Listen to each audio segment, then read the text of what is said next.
आज के ज़माने में लोग कहते हैं कि मैं बिंदास हूँ, लेकिन यह निश्चित मान लीजिए कि आज के ज़माने में कोई भी बिंदास नहीं है। हर कोई अंदर से डरा हुआ है, अंदर से वह काँप रहा है।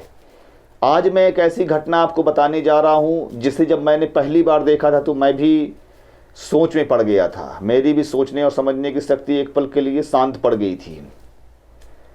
हुआ क्या था कि यह करीब 9-10 महीने पहले की बात है। बरसात का मौसम था। हमारे यहाँ एक चरवाहा है जो कि एक कोल भील है, कोल आदिवासी है। शरीर से वह मजबूत है, ठीक ठाक है।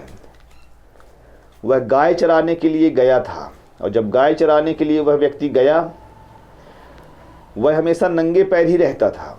तो गाय जब भागी तो वह गाय के पीछे दौड़ा, और रास्ते में कहीं एक पुराना जंग खाया हुआ, मतलब एकदम खतरनाक, इतना बड़ा कील उसके पैर के आर पार निकल गया।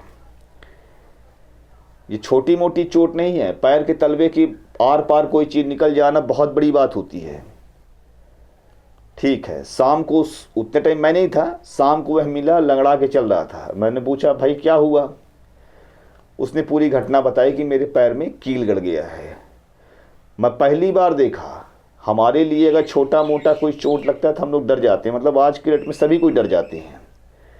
टिटनेस का इंजेक्शन लगवाओ, दवाई करवाओ, ये करवाओ, वो करवाओ। लेकिन वो कोल भील जो था बेचारा आदिवासी, वो, मैंने कहा कि दर्द हो रहा है, बोला हाँ हल्का फुल्का। मैं उसके माइंडसेट को देख रहा था कि एक्चुअल में कितना निश्चिंत आदमी है। फिर ठीक है, वह 2 दिन तक नहीं आया चराने, क्योंकि भाई चोट तो पैर में था ही, और गाय चराने का काम मतलब दौड़ने वाला काम होता है। वह व्यक्ति 2 दिन के बाद फिर आया गाय चराने। सोचिए, इतना गंभीर चोट के बाद भी 2 दिन के बाद वो आया। तो मैंने उससे प्यार से पूछा कि भाई क्या हुआ, क्या क्या तुम इसका इलाज करवाए? बोला मैंने टिटनेस का इंजेक्शन लिया। ठीक है, टिटनेस का इंजेक्शन उसने लगवाया। उसके अलावा ना कोई मलहम ना कोई पट्टी, बस उसने बताया कि घर में जाकर मैंने इस पे सरसों का तेल और हल्दी लगा दिया। बोला सरसों का तेल, बड़ी खुशी से बता रहा था, बहुत खुश हो गया कि मैं सरसों का तेल लगा दिया, हल्दी लगा दिया, मेरा घाव पक गया। और जैसे ही घाव पका है तो उसमें से वह कील बाहर आया। अब सोचिए, वो अंदर धंसा भी रहा, थोड़ा सा कुछ पार्ट उसका रह गया था, वह बाहर आया। मैंने बोला कि 2 दिन तक यह वह कील को भी झेल गया अपने शरीर के अंदर। मैंने कहा भाई लोग फौजी को कहते हैं यहाँ वहाँ, लेकिन ये आदिवासी भाई भी किसी फौजी से कम नहीं है। और यकीन मानिए यह बिल्कुल सत्य है, यदि आप लोग कहेंगे तो उस व्यक्ति से मैं मिला भी दूंगा आपको। वह व्यक्ति 4-5-6 दिन के अंदर पूरी तरह से नॉर्मल हो गया।